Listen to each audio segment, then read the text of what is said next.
مرد عورت کو چھپ کر نکاح کرنے کے لیے کیوں کہتا ہے؟ بطور ماہر نفسیات میرے پاس آج کل بے شمار ایسی لڑکیاں آ رہی ہیں جو کسی لڑکے یا پہلے سے شادی شدہ مرد کی باتوں میں آ کر اس سے چھپ کر نکاح کر لیتی ہیں، اور جب ان کا چھپ کر بنایا ہوا تعلق کئی سال چلنے کے بعد بری طرح ناکام ہو جاتا ہے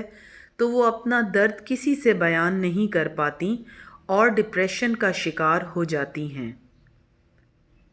ہمارے معاشرے میں چھپ کر نکاح کرنے کی بیماری بڑھتی جا رہی ہے، اس لیے آج میں آپ سے چھپ کر نکاح کرنے کے بارے میں کھل کر بات کرنا چاہتی ہوں، تاکہ لڑکیاں غلط فیصلہ لے کر اپنی زندگی خراب کرنے سے بچ جائیں۔ چھپ کر نکاح کرنے والوں میں شادی شدہ مرد اور لڑکے دونوں شامل ہیں۔ یہاں اس بات کو سمجھنا بہت اہم ہے کہ لڑکے یا مرد چھپ کر نکاح کیوں کرتے ہیں۔ ہمارے ہاں بے شمار آدھی مذہبی یا خود کو سمجھدار سمجھنے والی لڑکیاں جب کسی لڑکے کو اپنے جسم کو مستقل ہاتھ نہیں لگانے دیتیں تو وہ لڑکا خود کو سچا ثابت کرنے اور لڑکی کو جنسی تعلق بنانے کے لیے راضی کرنے کے لیے چھپ کر نکاح کرنے کا پلان پیش کرتا ہے۔ لڑکا لڑکی کو سمجھاتا ہے کہ نکاح کرنے سے ہمارا آپس میں بات چیت کرنا اور ملنا حلال ہو جائے گا، ہم دونوں گناہ یا زنا سے بچ جائیں گے۔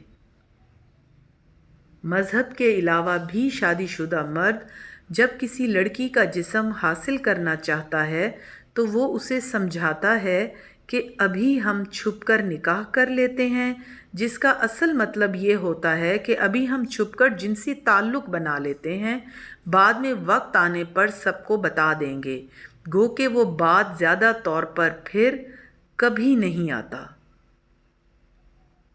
اور اگر آ بھی جائے تو اپنے ساتھ سوائے رسوائی کے کچھ بھی نہیں لاتا۔ لڑکیاں چھپ کر نکاح کرنے کے لیے اس لیے بھی راضی ہو جاتی ہیں کہ انہیں لگتا ہے اس طرح وہ اپنی پسند یا محبت کے مرد کو حاصل کر لیں گی، حالانکہ وہ اس بات سے ناواقف ہوتی ہیں کہ بیوی یا شوہر کا رشتہ انعام کی طرح ہوتا ہے جو معاشرتی عزت میں اضافے کا باعث بنتا ہے۔ چوروں کی طرح چھپ کر بنائے کسی رشتے کا کوئی بھی معاشرتی مقام نہیں ہوتا۔ دوہری زندگی گزارنا انسان کو ذہنی اذیت میں مبتلا کرنے کا باعث بنتا ہے۔ بطور مسلمان ماہر نفسیات میں نے بے شمار علماء دین سے چھپ کر نکاح کرنے کے موضوع پر کھل کر بات کی ہے اور اس نتیجے پر پہنچی ہوں کہ نکاح کا مطلب اعلان ہے۔ آپ جس رشتے کا اعلان نہ کر سکتے ہوں اسے بنانے کا کوئی بھی بہانہ قبول نہ کریں، کیونکہ کوئی کتنے ہی دلائل کیوں نہ دے، چھپ کر نکاح سوائے خود فریبی کے کچھ نہیں ہوتا۔